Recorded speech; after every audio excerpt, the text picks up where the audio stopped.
मुंबईत उंचावरी मलबार हिल इंद्रापुरी कुबेराची वस्ती तिथं सुख भोगती. अन परळात राहणारे रात दिस राबणारे मिळल ते खाऊन घाम गाळती. ही मुंबईवरची लावणी लिहिली होती लोकशाहीर अण्णाभाऊ साठे यांनी.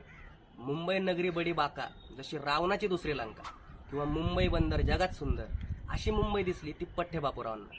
पण अण्णाभाऊंना जी मुंबई दिसली तिच्यात विरोधाभास होता. तर ओरिजिनल मुंबई काय होती ती अण्णाभाऊंनी या लावणीत सांगितलेली. Grant Road, Gokhale Road, Sandhurst Road, Vincent Road, असं किती रोड इथं नाही गणती.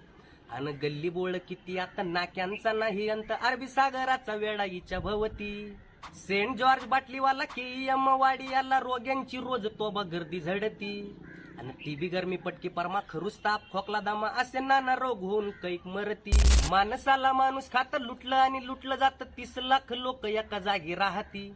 आणि भडकून उठती आधी मध्ये दंगेखोर होऊन कधी आपसामध्ये करून गर्दी मुडदे पाडती. लोअर परळ चिंच पोकळी वरळीच्या त्या जुन्या चाळी नाही नवा रंग त्यांच्या भिंतीवरती. आणि नायगाव धारावीला माटुंग्याच्या शेजाराला बेकारांची पोरं घाणी मध्ये लोळती. आणि लाल झेंडा घेऊन हाती करायला इथं क्रांती मजुरांची पिढी नवीन पाऊल टाकती. आणि अण्णाभाऊ साठे म्हणे बदलून या दुबळेजीने होणार जे विजयी ते रन करती.